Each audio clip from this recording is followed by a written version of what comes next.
Welcome back to another BBN After Dark. Once again, a full weekend of games to go ahead and break down, and a lot of stuff that I was looking at. Today, we're going to take a look at a ton of different players. I want to go ahead and break down and look at some of the biggest risers from the summer to the fall. I've gone ahead and I've gotten every single varsity player's OPS plus for the full season, and then OPS plus from the fall. And I want to see who the biggest risers are. Who are the guys who are turning up the most in the fall? If you don't know how OPS plus works, it's pretty simple. 100 is average, and we're going by team average. So, for example, let's just say this isn't real numbers. It's just for example. Let's just say 18U Floyd's OPS is 1100 as a team. So anybody who has an OPS that is 10% higher would have a 110 OPS plus. Anybody 10% lower have a 90 OPS plus. So 100 is average, and that's how we're going to go ahead and break it down. But before we get into all that, I wanted to get Bernie and KJ's reaction from this weekend. We had a ton of baseball, a ton of players to watch, and I think one of the biggest stories for me was our newest player to the Bears, our newest player to a varsity roster. It is Roman Hammonds. If you haven't seen this kid yet, he's big, he's tall, he's strong, and from everything I've seen from him so far, he looks like a fantastic Bear prospect because he's ready to work, he's strong, he's doing everything that he has to do to kind of put himself in a position to be a top player in the Bears. But KJ, I want to go ahead and start with you. Got a chance to see Roman, of course, at practice, and then took him with you for his first weekend in the Bears. What were your initial reactions on Roman, and how did you think he fit in with the team? Yeah, this guy is top team ready. He's got all the tools. Obviously he's got the big size. He throws hard. He's very good on defense. He can play a great infield and he plays great outfield. And something that we don't really see much when guys join the Bears is they usually don't come already swinging violently. We have to teach them how to swing violently. They've been taught to, taking a passive approach to the plate, but he's already got that violent swing, that violent approach. I don't think he struck out this weekend, but I also don't think he walked. He was up there swinging the bat every time, which is something I wanted to see. And he had a big time weekend and hit some bombs. Yeah, and Bernie, one of those bombs was a ball that you were talking about to me after the games on Sunday. I know you were able to check out this 13U Floyd squad on Sunday. What were your thoughts on Roman Hammond so far, Bernie? Obviously, you were at practice. You were at least the Sunday games for sure for 13U Floyd. What has been your initial reactions for him, and what do you think is the ceiling for Roman Hammonds? Does he have the ceiling to be a Bear MVP someday? What do you think is the ceiling for Roman Hammonds in his Bear career? Yeah, initial reactions of Roman. Kennedy already talked about all like the physical stuff with Roman. Obviously the talent's there, but if you go up and talk to Roman, just mentally he's ready to work. He says all the right things. I know Rob was talking about a text exchange he has. Roman was basically like, "Hey, I'm here and I'm ready to go all in. I'm ready to work." With his talent and combined with his readiness to get in here, I think he could become an MVP easily for the Bears. Yeah, I think he's definitely got that potential. Some of the boxes that we like to check: size, commitment, kind of attitude, and he's a tough kid. Coming in the door. Obviously, we run a very different practice than every other youth sports organization, right? We run a much higher intense, much tougher, a lot more push-ups, obviously, kind of practice, and a lot of new kids have a hard time with their first couple practices with the Bears. But Roman loved it. He loved the hard work. He commented on how he likes that they kind of get held accountable for their mistakes at practice, and he thinks it's going to just make him better. And I've loved what I've seen from him so far. I didn't get a chance to catch him in any game action this weekend just because of the game times conflicted. But I'm really excited to see this kid over the course of obviously the rest of the fall, but I'm really excited to see how this guy kind of transforms over the winter because I think he could be a superstar going into next spring. Another guy I wanted to talk about from this weekend as well as last weekend. This is a guy who I brought up on BBN a couple weeks ago and said that people were going to be surprised by how good this player is. Logan Payne with another monster weekend at the plate. He has been one of the hottest hitters on 14U Floyd and one of the hottest hitters in the Bears so far over the course of the fall. This guy, you could never have doubted the work ethic from this kid, and obviously the attitude is there, but he is really putting on a show right now. KJ, I know you've always been a big Logan Payne fan. But what do you think about the last couple weeks where he's been super hot? Do you think this is just a hot stretch for Logan Payne, or do you think he can continue this for the rest of the fall? Oh yeah, Logan's always been a guy who we know when he puts it all together, he's going to be very, very, very good. So swinging violently has never been a problem for Logan. It's just, you know, is he going to swing at breaking balls? I think that's been his big defect. He swings a lot of breaking balls, but from what I've seen, he's crushing the fastballs when he gets them, and he's been able to lay out the breaking balls better, which I think is the biggest attributor to why he's having more success. So, obviously, I'm a big fan of Logan Payne. He hits the ball very hard, and I think that new approach he's taken is why he's having so much more success. Yeah, I mean, it's been really impressive to see. There was one point this weekend where I just had to turn to the dugout and I was like, dude, this guy hits a ball hard every time he goes up there. Even his outs are hit hard. And it was just impressive to see. And then one more guy I did want to mention over the course of this weekend before we kind of get into kind of a grander scheme of things in terms of talking about players was Mac Floyd, who obviously this guy's an MVP candidate week in and week out. But this guy was an absolute monster this weekend.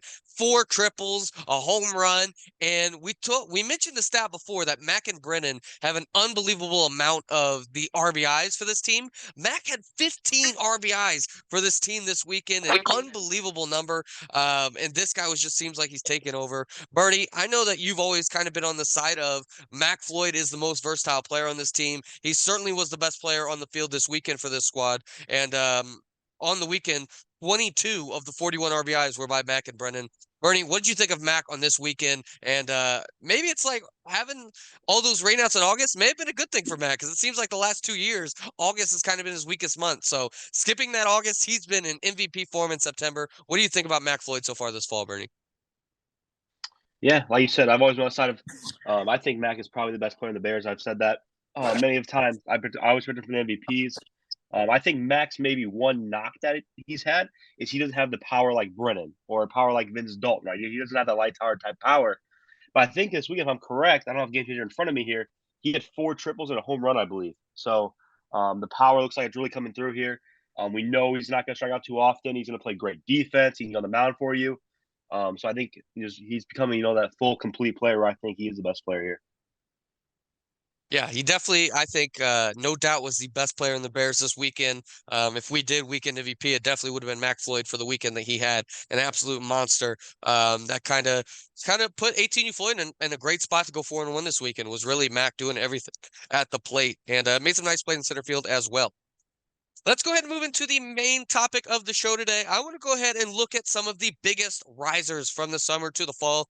And honestly, when I was putting this together, I've got all our varsity players from 11U to 18U, and the number one player here who has the biggest rise from OPS plus from the summer to the fall is actually a bit of a surprise for me. There were a couple guys who all ended up in the top 10 that I kind of thought would be high on this list. Wes Brody I thought might be at the top of this list. Lucas Closter, Diego Buccio, I thought would be at the top of this list, but it's actually Andrew Driscoll. He is the number one player in terms of how much his OPS plus has risen from the summer to the fall. And this is a guy who's always been known as defense first, always been known as probably pitching second, and then hitting's kind of in that third thing. He's one of those guys you stick in the order just because he's so good defensively and on the mound that you just kind of live with whatever he gives you at the plate. But a very nice fall season so far, a OPS over 1,400 for Andrew Driscoll this fall. KJ, I know you've always been an Andrew Driscoll fan. You love the way he plays, but I don't think even you could see what he's done so far this fall coming. What do you think about Andrew Driscoll this fall, and what have you seen from him kind of in free swing or just even in the at-bats and games that has kind of led to the success? Yeah, Andrew and me and Andrew have actually been working together on his swing for a while, trying to generate more power. The same approach that I work with Diego Buccio, ZZ Garcia, Weston Brody. Andrew Driscoll's on that same approach. He doesn't have the size, that Diego Buccio has, but he swings like it.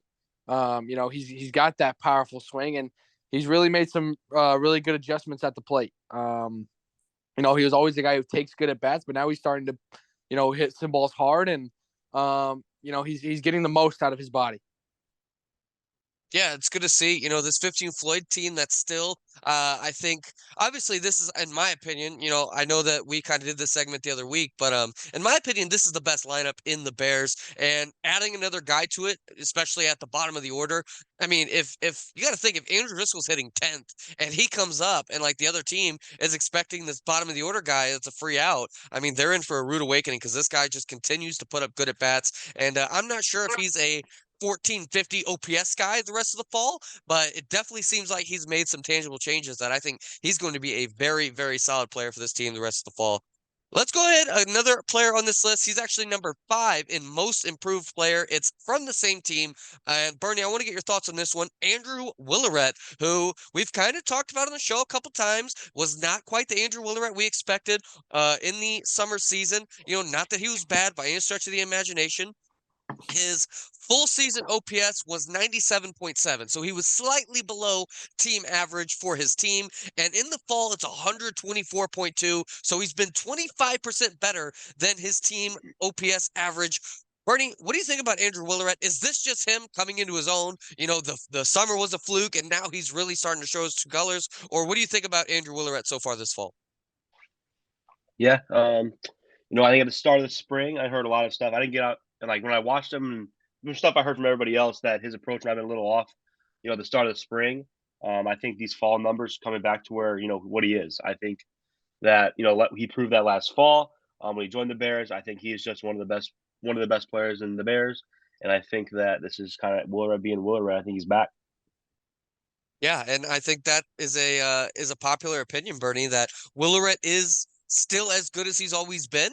And the summer was the fluke. The early spring was the fluke. And now it's looking like Willeret is back to his true colors. It's great to see, obviously. I mean, I want this guy to be in the MVP race every single season. And I thought Willeret was arguably the best hitter in the Bears last year, just the most complete hitter in every aspect of the game. He's one of those guys who good plate discipline, good power, put the ball in play a lot, hit the ball over the field. I thought this guy was one of the best hitters in the Bears. So for him to kind of struggle a little bit out of the gates, I thought was very, not in his character. So for him to get back to this level, I'm excited and I hope he can sustain it for the rest of the fall. Number 2 on this list, the second biggest riser from the summer to the fall in OPS plus is Diego Buccio, big bopper Diego. And on a team that's looking for guys to kind of step up and be MVP caliber, Diego Buccio certainly has met the mark. His full season OPS is 1206, which is very, very good. In the fall, it is 1740, which is one of the highest in the Bears. His OPS plus on the season is 118. So 118 is, again, very, very good. That means he's 20% better than his team average over the course of the season. This fall, his OPS plus is 170, means that he's 70% better than the team average so far. Diego's been an absolute monster, and that fall OPS plus is number 1 in the Bears this fall. KJ, Diego's been MVP caliber so far this fall. What have you seen from him that's kind of been the difference between the summer and the fall? I think he's not. He's always been a violent swinger. It's never been a problem for him. But we kind of talked about it with Logan Payne. He's the guy who swings at breaking balls, the guy who swings at pitches over his head sometimes. And I think since he's gone to the fall, he's been a totally different hitter. He's not swinging at the crazy pitches. He's taking some walks. And when he swings, man, every ball he hits is just smokes. I mean, every ball he hits is violence. And this guy, I think this guy hit, 4 or 5 balls off the wall this weekend. And a couple weekends ago, he hit a home run. I mean, this guy is just rolling right now. He's locked in. He's not striking out, which was a big thing for him last year. That's the biggest thing I think has changed for him. He's not striking out anymore, but he's still keeping that same violent, hard swing. Yeah, and it's been impressive. Diego just seems like every single at bat is hitting a ball hard right now. I know that sometimes he can be kind of a streaky hitter, but for me, this just feels real. It doesn't feel like a hot streak for Diego because sometimes you can kind of feel it when Diego is, because he'll go through 2 week stretches where he just mashes everything, and then he'll go on a weekend where he really doesn't hit anything hard, and he's swinging at stuff over his head and swinging at curveballs in the dirt. But this to me has not felt like a just stretch of good baseball. To me, this feels like Diego has really taken another step forward. And I think that he honestly has been one of the best hitters in the Bears so far. And we've known that he's had that potential. Obviously, when he was back in the day, he was the #2 prospect in the Bears, and we said he could be one of the best power hitters in the entire organization. He's definitely been that so far this fall, and it's been very, very impressive. Let's go ahead and move on to a guy who graduated from youth prep. He was 10U in the summer, now 11U. He's #4 in the Bears in his OPS plus increasing, his #4 riser, and he's also #4 in just pure OPS plus in the Bears so far this fall, and that's Lucas Closter. This is a guy who, again, we've always kind of notified the ceiling for this guy. He's very similar hitter to Diego, a guy who swings super violently, kind of swings at everything, and is definitely going to be, not a strikeout liability, I wouldn't say, but it's definitely going to be part of his game. He's going to strike out sometimes. But Bernie, I wanted to get your thoughts. Lucas Closter, I know he's been a guy that you like a lot, and for him, it seems like he's putting it all together this fall, where he was a little bit inconsistent in the summer. So far this fall, he's been nothing but locked in. Bernie, what are your thoughts on Lucas Closter so far this fall? Yeah, like you said, he profiles out as a very similar, type hitter Diego. You're gonna have to swing and miss, but when he hits the ball, he's gonna hit it very hard. And it seems like more often than not this fall, he's hitting the ball hard every at bat. He's laying off some pitches that above his head, or a little change ups in the dirt or stuff like that. He's been able to lay off, and he's finding his fastball in the zone, and he's drilling so far. I think so far he's been probably, on the stats in front of him, probably the best hitter for that 11 Floyd squad for Max team.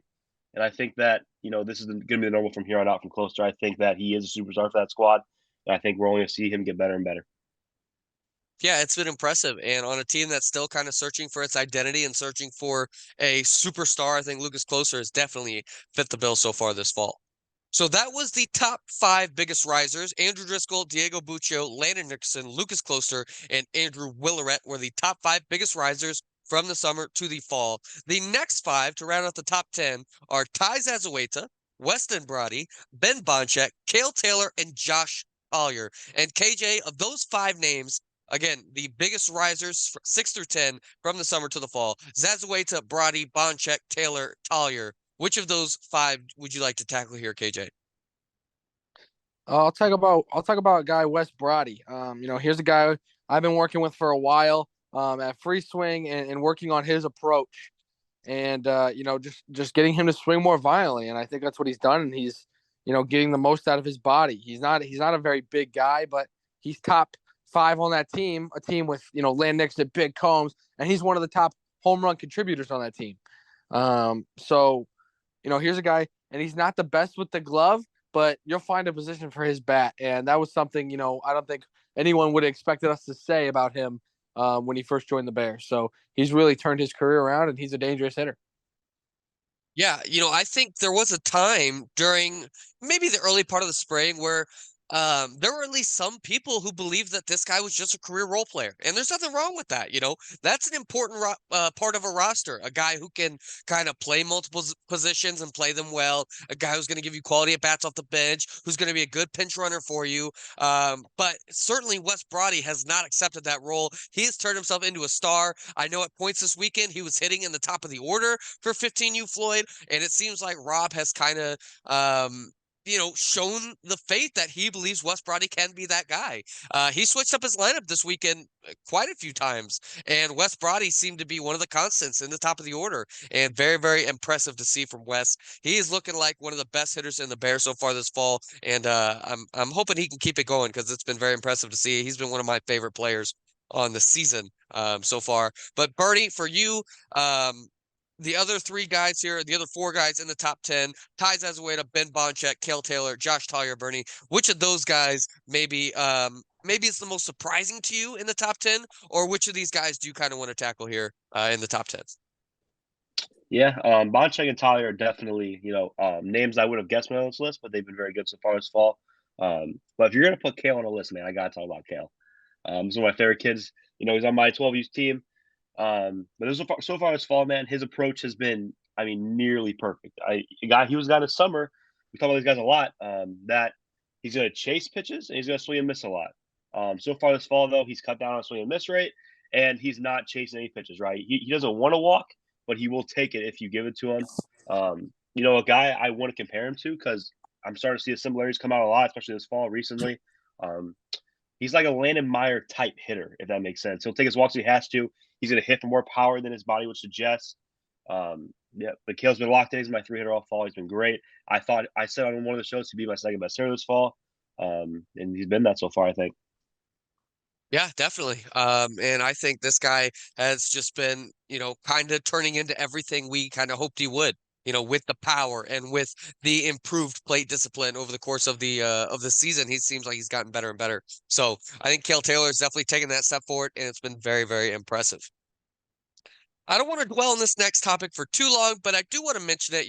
This is kind of the theme of BBN After Dark, that we do kind of go a little bit more in depth, and we do kind of talk about all of the storylines in the Bears and not just necessarily the positive ones. When I put together this list, obviously we took a look at the top 10 risers, but let's take a look at the bottom 5 fallers. The 5 guys who his OPS plus has fallen the most from the summer to the fall. And I think with 100% certainty, I can say all 5 of these players, it's not a permanent thing. It is just a cold stretch. For several of these guys, they haven't played enough games for me to really think this is the same thing. But I did want to get your guys' thoughts on what's kind of been going wrong for these guys so far in the fall. So the bottom 5, or I guess you could say the top 5 fallers from the summer to the fall is Caden Inman from 13U Floyd, Dominic Ahern, Andrew Engelken, Vince Dalton, and Clayton Kyera have kind of been the guys who have come out a little bit shallow in the fall. KJ, I want to go ahead and start with you here. Which of these guys do you think, is most uncharacteristic what they've been doing so far this fall? A guy who you think it's definitely just a 2-week, cold stretch, hasn't played enough games, and you think is going to return right back to full form?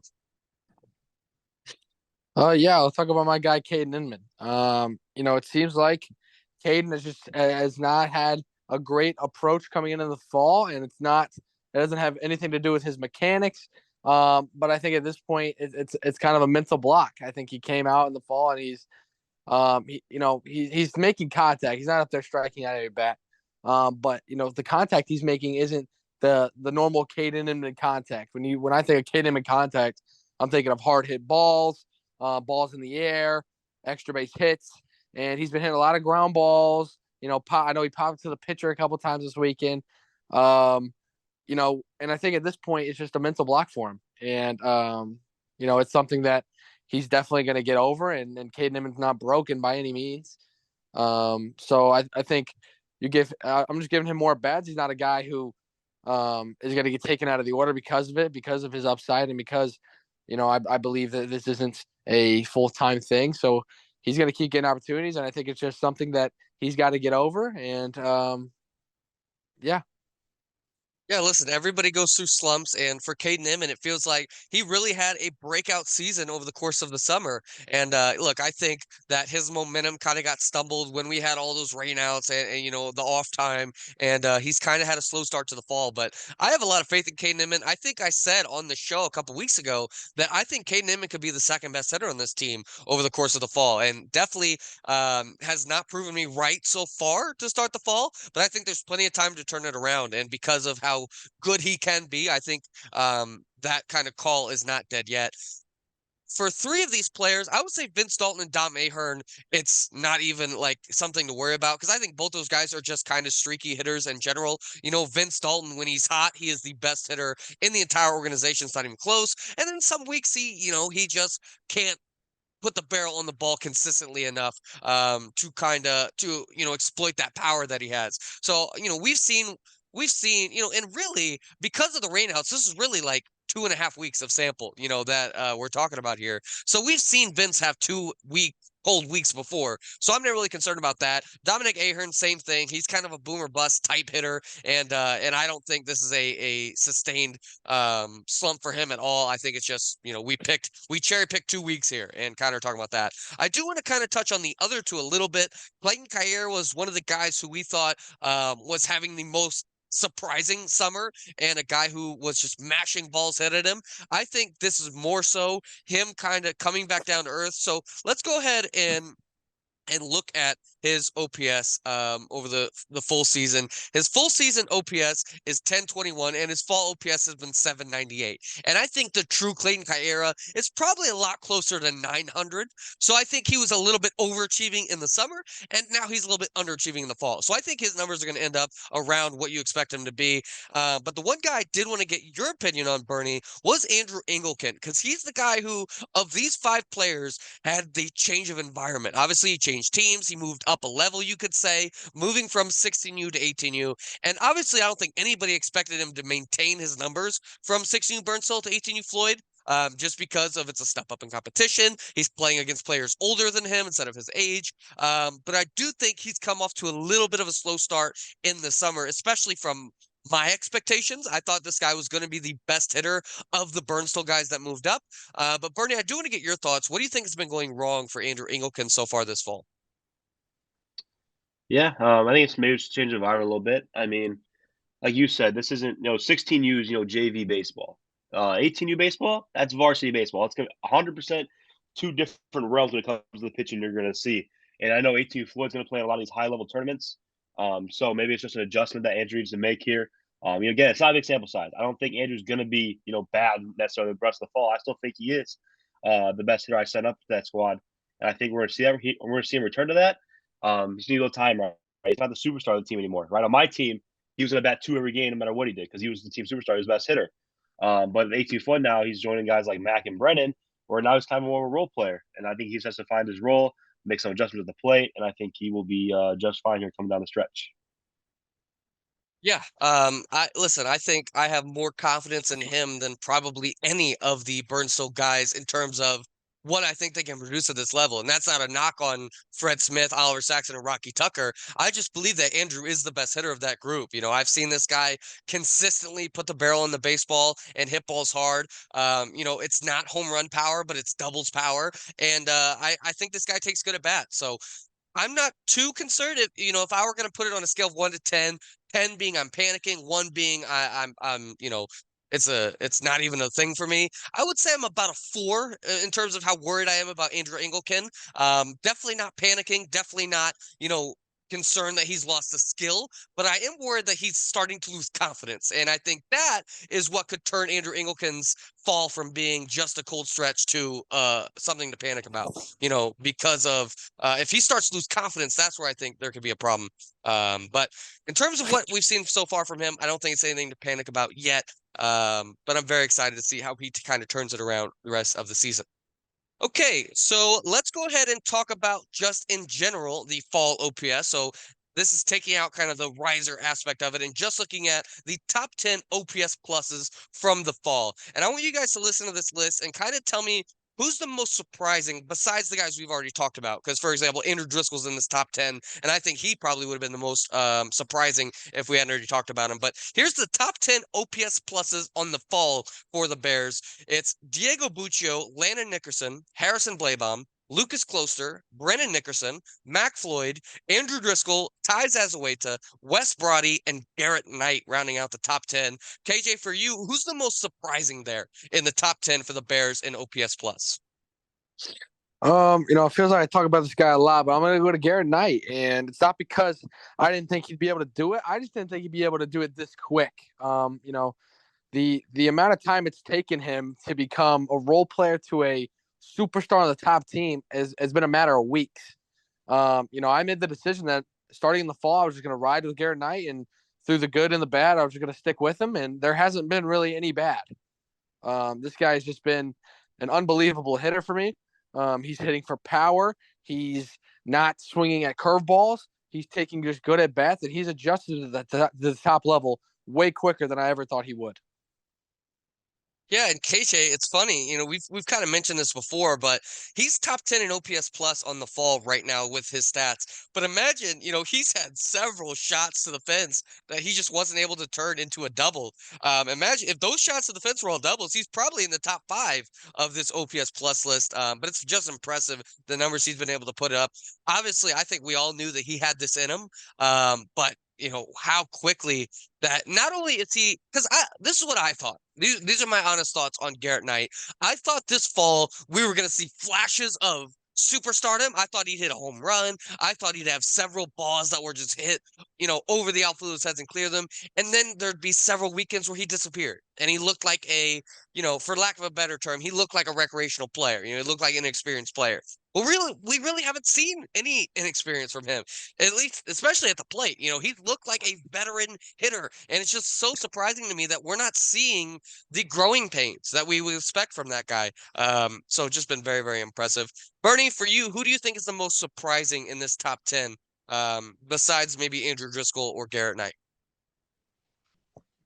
Yeah, besides those two, I mean, I think most guys we expect to be at least around the top 10. If I'm picking from these guys, though, I'd probably pick Tyvor, just because I think that at least going into the season, going into the spring, summer, and then even going into the fall, I don't know if Ty would have been one of the first two names you think of when you think of Dalton. I think for me, at least, it'd be Vincent Teagan, being the top two hitters in that squad, and Ty so far has been great. When I think of Ty, it's like a maybe a little bit defensive first catcher. He's always been a good hitter, but he's been a very, very good, maybe even elite, defensive catcher. But it seems like his hitting's really picking up here. And to be top 10 in OPS, that's very impressive for a catcher, right? Some people say the rarest thing in sports is a catcher that can hit, and he's been their best hitter thus far. Yeah, 100%. I agree. This guy, I mean, I think we've always known Ty as to be a very, very good player, but he's number one on Dalton in terms of OPS over the course of the fall so far. And to me, that's been very, very impressive. Before we go ahead and move on, I do want to take a look at the next 10, the top 20, to round out kind of this discussion. It is Brendan Bass, Lucas Wilburn, Mason Hume, Andrew Willeret, Nifry Kabarkis, Kale Taylor, Landon Meyer, Ben Nichols, Owen Lewis, and Lucas Felchek. I don't know if that we necessarily have to go in depth on all of these guys. I think a lot of them are kind of standard procedure guys we expect to see in the top 20. But two guys I did want to kind of go in depth on is I want to start with Nifry Kabarkis. This is a guy who formerly Rookie of the Year, formerly number one prospect, a guy who have had a ton of expectations for. I feel like we haven't quite talked about him as much in his sophomore season. It feels like I wouldn't like he definitely hasn't been bad by any stretch of the imagination. I don't know if underwhelming is the right term because he's been good. He's been a good hitter. But he hasn't quite been MVP caliber. But so far this fall seems like he's starting to turn things around in terms of going from being a good player, good hitter to a great hitter, kind of taking that step forward. And he hit a home run this weekend, a monster shot on a big field. KJ, what are your thoughts on Nifry Kabarkis? Do you see him kind of getting that MVP kind of back in the conversation? What do you think about Nifry Kabarkis so far this fall? Yeah, I think Nifry is an MVP player. I think a big thing for Nifry is that it's a mental thing for Nifry, and I think that sometimes when he's playing good defensively, it makes his at bats better just because he's more confident. And lately, I think the big thing in his at bats that have been happening, in the spring was that it seemed like he was late on everything. Even the slow pitches, he was late. And he took probably one of the hardest pitches we faced all year and sent it over the fence, 40 feet over the fence this week. So he's made that adjustment. He's hitting everything. Everything he hits has been super hard. Him, Diego, and Garrett, everything they touch is a rocket hit. So I think Nifry does jump back into the MVP conversation. I don't think that's going to be the last home run we see from Nifry this fall. He's really turning around, and you get through a winner with him, another winner. Where he's dedicated. I think when Nifry gets stronger, he's going to be very, very dangerous. And one more guy I wanted to talk about in the top 20 was Lucas Velchek, who's probably the most surprising name here in this top 20 for me. And he's the number 4 hitter in terms of OPS on that 14 Floyd squad. And with how stacked this team is, I think 4 is pretty high for Lucas Velchek. I definitely think if I would have asked KJ or Bernie to name the best 4 hitters on 14U Floyd, I don't think either of them would have said Lucas Velchek. I don't know if I would say Lucas Velchek. And I've been watching it, day in and day out. But for him to keep putting up the numbers that he has so far this fall, it's been very, very impressive. Bernie, what are your thoughts on Lucas Velchek? Obviously, everybody knows him as a superstar pitcher. He's been arguably the best pitcher in the Bears over the course of the fall. But what do you think about his bat? Again, number 20 and OPS plus of our varsity teams, number 4 on 14U Floyd so far this fall. What do you think about Lucas Velchek at the plate? Yeah, he's another type of those type of hitter that was just need to find some consistency, man. Being able to lay off the high fastball, the low curveballs in the dirt. Drilling that fastball in his zone when he gets it. And so far this fall, I mean, like I would not have said Belichick was in the top four if you asked me this question before. And some people would, I would even probably say at times that Belichick's a streaky type hitter, but I could be wrong. But the game hitter stats in front of me, but I think Vilcek's been at least probably top 6 or 7 on that team all season long. I mean, this guy has been hitting all year. He's only getting better here this fall so far. Yeah, I've been very impressed. He was one of those guys who you kind of expected, kind of like what we were talking about with Diego and with some of those other guys who are very similar skill sets. You expected high strikeout rate, but when he did make contact, it was hard contact. But honestly, you haven't really been feeling the strikeouts too much with Lucas Velchek. He certainly has been striking out more players on the mound than a higher percentage than he struck out at the plate. So it's been impressive. He hasn't been kind of the boomer bust type hitter I thought he was going to be. He's kind of just been good, over the course of the last 2 months or so. He's just been good. He hasn't been boomer bust whatsoever. So very, very impressive for me.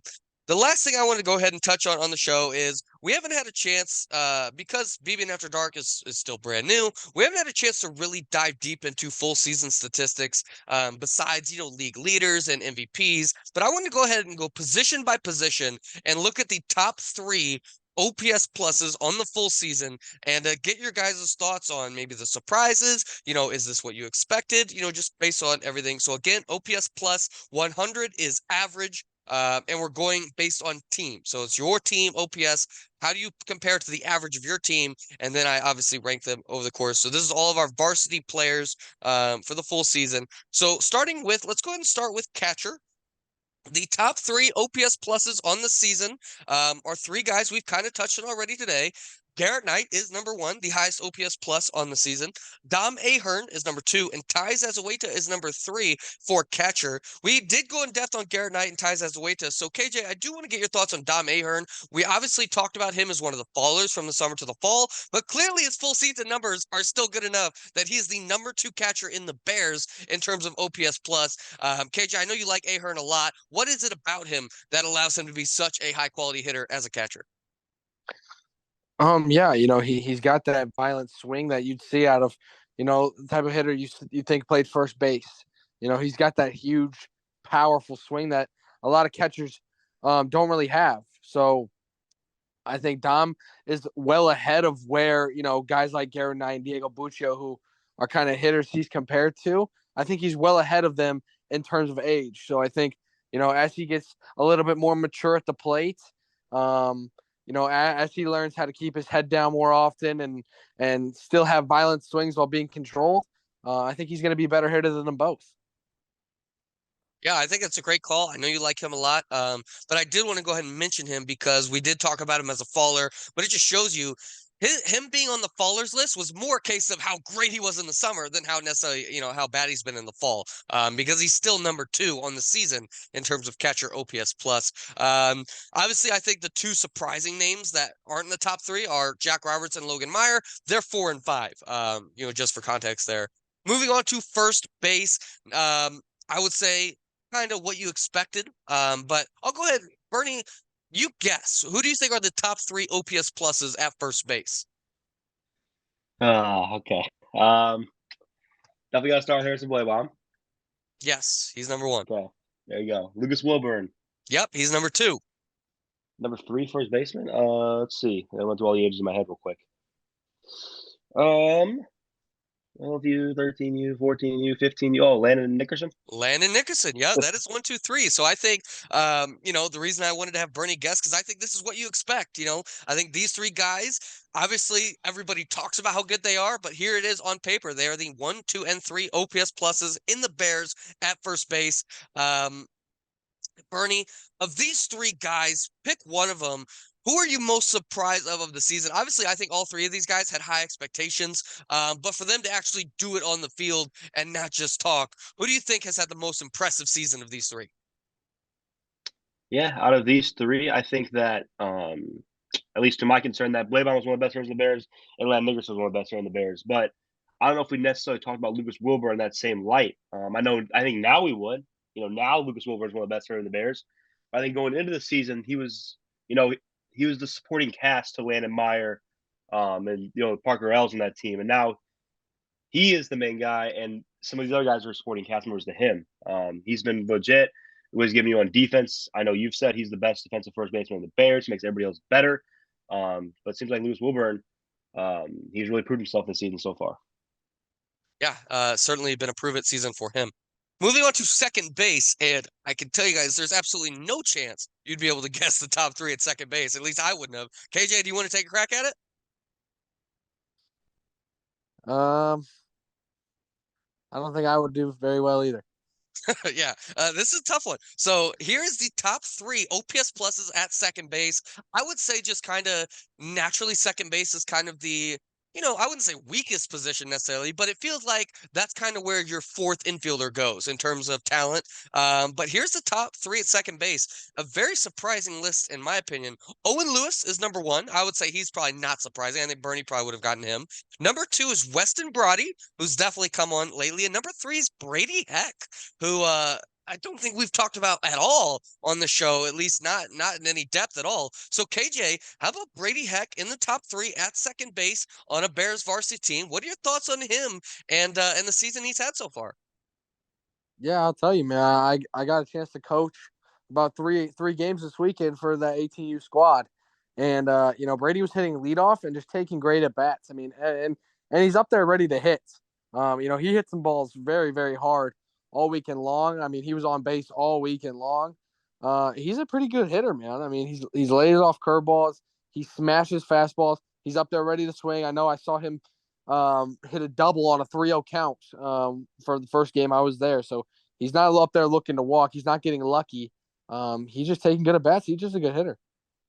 Yeah, he has been. He's a guy who I've always really liked. Back when he was a prospect, and he played for the team I coached. It was a second level team that I coached. I was impressed with him. Just the quality of at bats he took, and I always thought he had a good eye, and I always thought there was potential for him to be there. He kind of got lost in the shuffle for the last year or so. I know he got hurt. He was kind of earning some spotlight because of his pitching. He was pitching really well, but then he got hurt, so people kind of forgot about him again. And now he's coming back to light as a hitter once again. So good to see from Brady Heck.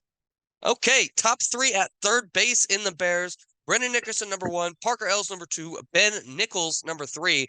And I think Brennan and Parker, definitely, I think everybody would have guessed. Ben Nichols, maybe not. Bernie, Ben Nichols, I know he's a guy who has kind of had an up and down season it's like every other weekend you're not sure what you're going to get from Ben at the plate. Some weekends it seems like he's swinging hard, being aggressive, hitting bombs, and some weekends he's a little passive, swinging kind of soft. But I think this kind of proves that the full season production has been pretty good for Ben Nichols, the number three third baseman in the Bears in terms of OPS plus. What are your thoughts on Ben Nichols, Bernie, in the offensive season he's had? Yeah, Ben has a great eye at the plate, but sometimes he confuses that with being too passive at the plate. He'll take this ball that's at 2 inches off the inside corner, and he's like, "That's a ball." And with these like in youth baseball, those are called strikes, especially how young we are. So being out there, ready to swing, being aggressive. That eye is great, but we want to hit the fastballs that are near the plate. And so the other side, swinging up there with intent. We talk about this a lot with my team that we got to a point during the summer where we were aggressive. We were aggressive swinging the bat. But we didn't necessarily swing with intent behind it. We were just up there flailing at pitches because, coach told us to be aggressive. But Ben more consistent now, especially this past weekend, he had a very good weekend of balls that were, launched. He's up there swinging now with intent every swing, right? He's going up there being aggressive and swinging with intent, trying to do damage every pitch. And yeah, he's been great all year. He's been mainly batting 5 for me. He's batted 4 in a couple spots for me. So he's been great. Yeah, definitely good to see from Ben Nichols. I'm not sure that a lot of people would have guessed that. There are several third basemen who I think get a little bit more airtime. Definitely Ben Combs, who's fourth on this list. He probably gets a little bit more notoriety. Rookie Carson Griffith maybe gets a little bit more notoriety, but Ben Nichols has been very, very good over the course of the season at the plate, especially. So for outfield, I didn't break them into position. I didn't do left field, center field, right field. I just did outfield. So let's go ahead and look at the top 9, starting with the top 3.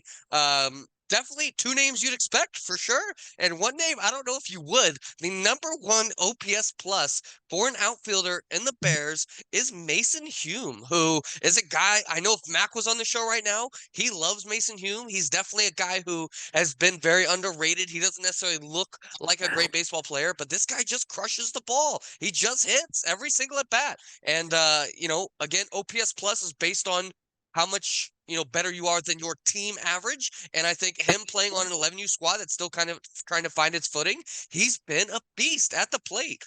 Mason Hume. So number 2 is Mac Floyd, and number 3 is Brendan Bass, who I think very very predictable that they would be in the top 3. KJ, which of these three guys would you like to touch on? We kind of talked about Mac Floyd already, so would you like to talk about Mason Hume or Brendan Bass? Yeah, I'll talk about Hume, and he goes by Matthew Hume. He's Oh, I'm sorry.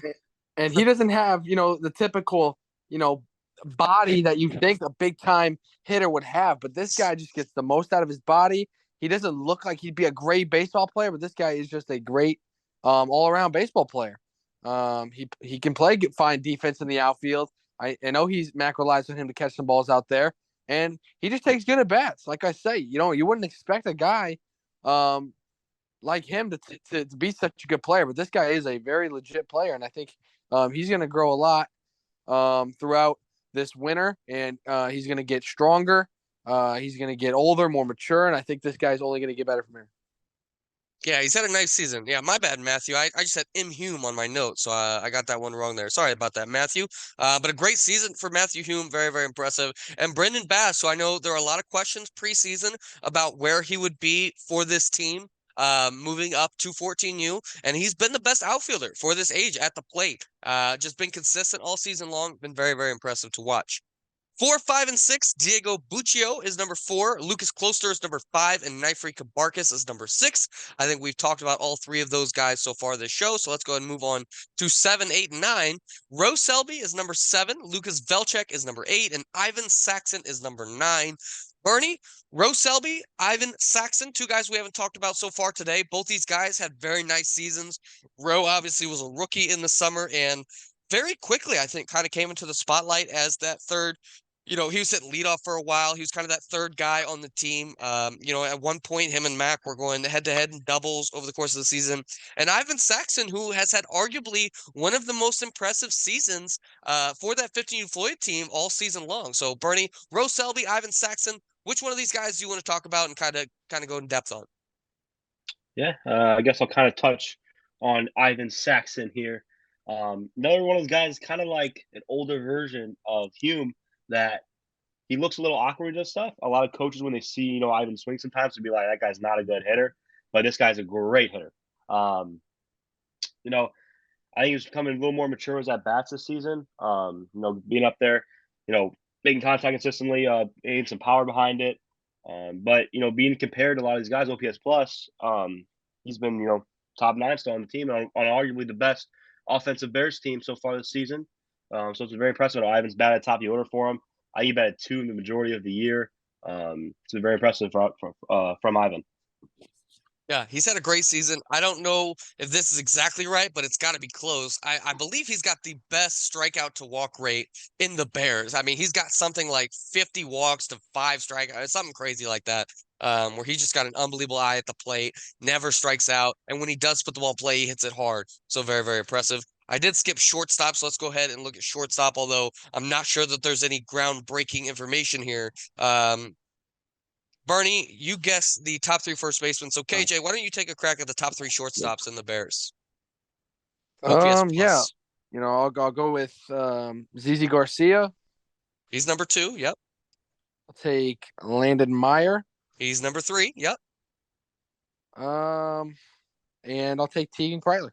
Yes, sir. He's number 1. So definitely no groundbreaking information there with the shortstops. I mean, I think everybody kind of knows those 3 guys are superstars and been very, very impressive. So great episode here. I thought we got a chance to really go in depth on a lot of players. I think the last couple BBN After Darks, the one thing that I kind of wanted to shift is we've been very team focused. I kind of want to be individual focused on this episode to kind of give some guys some some light that we haven't necessarily gone in depth on, and got to talk about a lot of different players today. To end the show here, the last thing I wanted to talk about was a couple rookies. I want to go ahead and talk about 3 rookies in particular who I think have been very, very impressive, have kind of been, even if they haven't necessarily shown it in games yet, have definitely shown potential to be top tier players in the Bears. And one guy I wanted to start with was Carson Griffith. This guy, he's big, strong, can do it on the infield, can do it on the mound, can do it at the plate. A just all around type player. Carson Griffith, a guy who I think is going to be very impactful over the course of his Bear career. The second guy I wanted to talk about was Jack Kester, who's a guy who obviously it's probably the favorite right now to be the rookie of the year on this fall. He's just put up monster numbers at the plate. He's done it in the outfield as well, has been a very, very impressive player. And then the third guy I wanted to go ahead and talk about was Trey Vonderhyde, who I think, at least in my opinion, has the highest ceiling of any of the rookies on 12U, and a guy who I think has a lot of potential going forward. So, KJ, of those 3 guys, which of them do you think has been the best short term, and which of them do you think will be the best long term? And if it's the same answer for both, that's fine. But what do you think about who's been the best short term? Who do you think is going to be the best long term of these 3 rookies? Oh yeah, I'll say the best short term has been Jack Kester. I mean, he's made an immediate impact on the top team, and has helped them win a lot of games. I'll say for long term, I'll take the guy who's probably been the worst short term, but give me Trey Vonderhyde for long term. I think this guy's willing to work. I think he has kind of an approach that he had from an old club that doesn't match our approach here. And I think once he's really, bought into our approach, this guy's going to be a big time hitter. KJ, I think that's a great call. He definitely has a path to stardom just because, he has so much potential that Bernie's always already been willing to put him kind of in the middle of the order and just stick him there. Even for me, Kester, even though he's been playing so well because my team's so established, he hasn't necessarily just earned every day at bats. He starts almost every game, but he gets subbed out sometimes, just because of how competitive the team is. So I think Trey definitely has the potential to just be the best on this list. So Bernie, once again, Jack Kester, Trey Vonderhyde, Carson Griffith. Who do you think has been the best short term, and who do you think is going to be the best on the long term, in your opinion? Yeah, all these 3 guys, I've seen the most out of Kester and Trey so far. I haven't really seen, Carson Griffith at least in the game too much, but what I've seen from him in practice, has been very impressive. He looks like he's gonna be a real good player here soon. But I have to go with the same answer as Kennedy with Kester being the short term, just put up the stats, and Trey in the long term. Um, you know, like we said already, like you guys just said, his approach was completely different. His old team. We said this on the show before. I believe that no matter how fast the pitcher's throwing, Trey's always hitting the ball to the left side of the infield, left side of the outfield. He's a lefty batter, so he's hitting the ball oppo.